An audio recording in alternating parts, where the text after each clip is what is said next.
Hello, this is Chris, and today we are going to be playing some Sid Meier's Civilization 5. Let's just set up a game here, and I was trying to think of a good strategy to use for this game, have a goal in mind, and I decided that I wanted to rip heads apart, I wanted to go bloodthirsty, and I wanted to pick a domination victory leader. So I was going through the leaders to pick from, and we've got Genghis Khan, who's very good at military. We got Bismarck, we have Attila, and they're all good and all, but I don't think any of them are fearsome enough for my liking. I decided that we need to pick the most fearsome leader possible. So why not Enrico Dandolo of Venice? So Enrico Dandolo, easily the most fearsome Italian leader, minus anyone from the Roman Empire, is a fantastic civ when you want to do economy stuff, and economy is always important in war. Tell that to anybody in the government today. So I'm just going to start up this game while I explain to you why exactly I picked Enrico. So, Venice isn't generally known to be a very good military civ, so I wanted to try to counter that, and to play as them, and try to dominate the world, and try to destroy all my enemies, and see how that goes. And they do have a great galleass, and that's a pretty good military unit, but the Merchant of Venice is really what's going to be helping me out here. Because what this merchant is going to do is be able to befriend me with other city-states, and make allies with them. And that's going to be what I use to build up my civ, and to create a powerful empire. So as you can see here, the UI does look a little different if you are familiar with Civ. This is actually an enhanced UI mod that I found on the subreddit for Civ. And it's really good. It actually has a lot of cool features, which I'll point out once we see them. But if you're wondering why everything might look a little weird, that's why.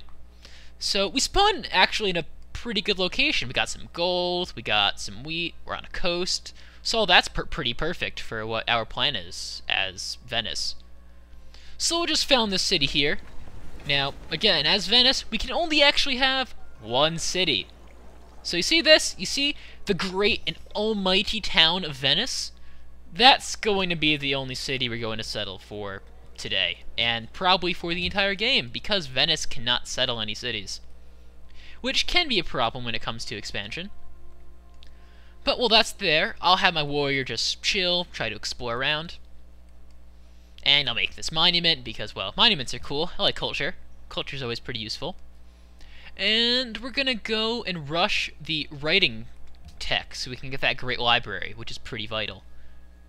Or should we do that? Actually, I don't know. There is gold in the city. We'll see how that goes. Getting a worker might take a little while, so we'll go writing and see how everything works.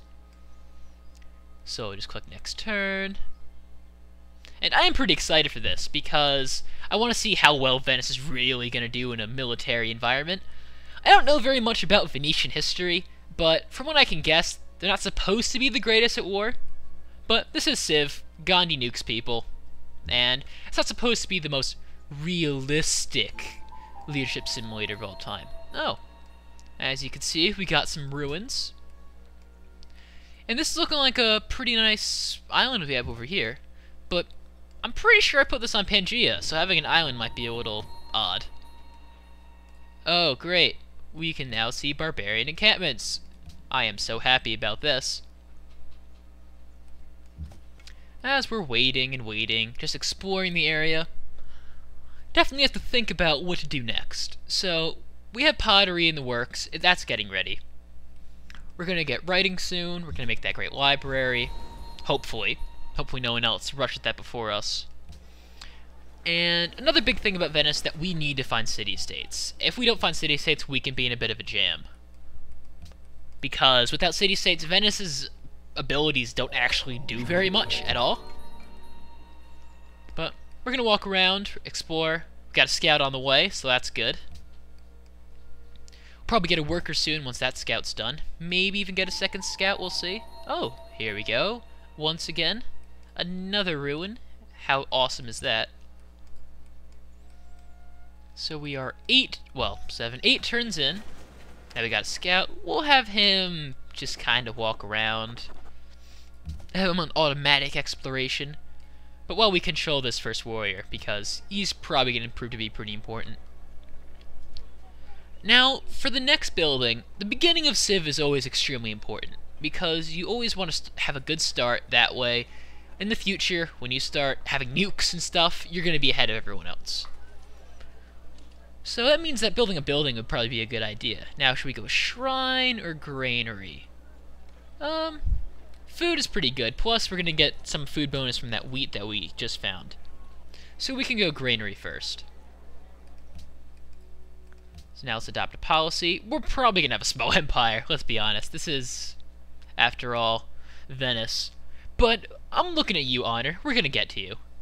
Definitely going to be going down your tree soon, but the smart thing to do would be to go down tradition first. So let's click that next turn button. Find this ruin, and voila, we got this barbarian encampment right here. So for those of you who don't know very much about Civ and Civilization 5, it's a turn-based strategy game, so as you can see, you can move your units usually one tile, or one hex in this case, at a time. And you explore the world, you meet other civilizations, and there's multiple ways of winning the game. Again, as I mentioned before, I want to win in a bloodthirsty fashion and destroy everyone in my path. However, there are other ways of doing it. There's a diplomatic victory, which is what Venice is actually supposed to do, which really involves becoming friends with city-states and getting them to vote for you to become world leader in a world congress. And Venice is good for that because they end up making lots of gold usually. And all the gold leads to happy fun time with all the city-states. And now we can write. How great is that? So now we can write. Let's pop the Great Library into our queue, put that ahead of the granary. And let's see if we have a production focus on how much that'll help. Well, we will be starving, and that's not... Well, not starving, stagnation, so we won't be growing at all.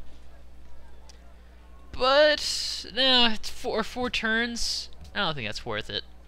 Well, we'll leave it on default. We'll let our people grow.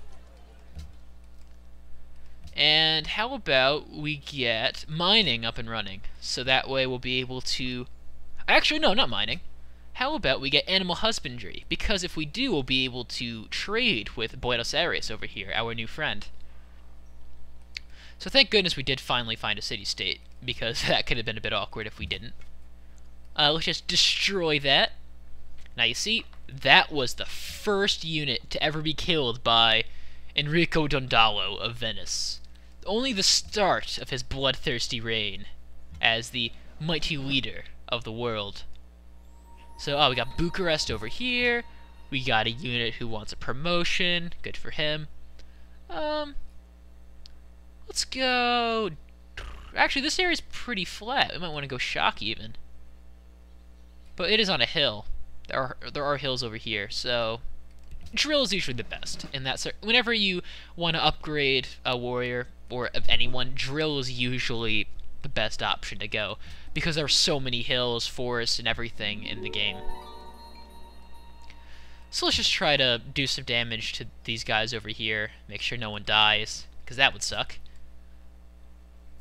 Got the Great Library going. Oh, wow, look at that. The least literate people. Well, we don't need literacy. We're going to kill everyone, so that's fine. Not particularly worried. Let's just camp out on that gold mine over there. And Barbarian AI isn't usually that great, so I'm not really worried about them being attacked, even though they have low health. Let's go extra attack in rough areas for the archers. Just bombard this barbarian encampment with arrows. Ooh, animal husbandry. So once we get these barbarians out of the way, actually probably should get someone over there to handle that. Would warriors be... No, warriors definitely should not be doing that. We should have our archers going to do that. That'd be a much better idea. Let's get some... Let's adopt some honor. As Venice, we need some honor. We're the best. I mean, we have honor. Look at this. Got plenty of it. Now we can get mining, so we can end up taking advantage of all this gold and mine stuff once we finally get workers. These flippin' barbarians are still in the way. That's annoying. But, oh, well, that warrior could be in a bit of trouble if he's not very careful. But we got Venice getting ready to take out anyone in its way, so that's fine. Venice, greatest city in the world. Also the only one in the world, to our knowledge right now. But it's fine, it's fine. We're gonna take it all over. So we're taking down that encampment, we're waiting, we got mining. Taking down some more god. Oh, jeez. That was an inopportune spawn. Let's just have them heal. Hopefully they don't attack very much, and if they do, they suck. This is on Prince difficulty, so it's the normal type, pretty much. I'm not the greatest player at Civ. I like to consider myself to be pretty good. But, again, Prince difficulty isn't exactly the hardest. So if you notice anything weird, like really weird AI, or being able to overtake them in culture, money, basically everything, then that's probably because of the difficulty. Prince is good. I like how Civ does its system for leveling, and not leveling, for its difficulty system. I like how it seems to be progressive, and it's not just like from settler to whatever the next one is. I'm kind of blanking out. It's just impossible. So it's good for starting players especially, because they'll be able to get involved. And again, this is a very fun game. I have a good time playing it. I would definitely love playing it whenever I have the opportunity to. So let's see what we get next. Should we go more honor, get some great generals in here, or should we get some free culture built? Now, if we get the tradition tree all the way up, we'll get some free aqueducts and be able to get a lot more growth. But it does say growth in first 4 cities, and we're only going to have 1 city, so that's another thing we'll have to consider. But getting this landed elite thing is going to be really useful, because it's going to get us a lot of food in the capital. And also reduce a lot of, eventually be able to reduce a lot of the unhappiness that's going to come out. Let's make let's go get the wheel. We are a military civilization, so the wheel could prove to be pretty important when we make tanks and stuff. I mean, tanks have wheels, or, well, kind of something like wheels. Obviously they're tracked. I'm not stupid. I don't think, anyway. Now we're all up in here. Goodbye, barbarians. Welcome to the long list of people who will be destroyed by the Venetians. Next turn. Oh, an unmet players enter the classical era as we make the Great Library. Well, good for flipping them. I hope they feel happy about being all classy and stuff. Venice doesn't need to be classy. Venice is classy enough for everyone. But if we look at these free tech options, drama and poetry is probably the best route to go. 10 turns, otherwise, if we don't get a free tech, why not? We might be able to get some culture-y stuff. Even the most bloodthirsty kind of want to have some culture to get all those honor boosts and stuff. So now we got our archer destroying barbarian encampments left and right. Our warrior's not looking very good. Probably should have him evacuate as soon as possible. And we got smiling to happiness. The people will understand one day why we're doing what we're doing. Riga and Bucharest are going to love us one day as well. So I can't wait for that to happen. So now that we got the Great Library up and running, we should probably make a worker. Workers probably pretty important right now. Get some mining abilities for this gold and for the marble. Oh, we got a archer all set still. There we go. Goodbye, barbarian. Next turn, that encampment is ours. How about we research some masonry so we can eventually get that marble that is hanging out over there. Our Venetian warriors, of course, kicking ass, as he should be. Dang it. Why don't you just... Ah. That's inconvenient. But it's okay, because Bucharest is gonna love us pretty soon. After we destroyed that barbarian near them. At least they should be loving us pretty soon. Love me! Love me like you shall. Alright, we got some masonry.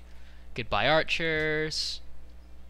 Let's get some math all up in here.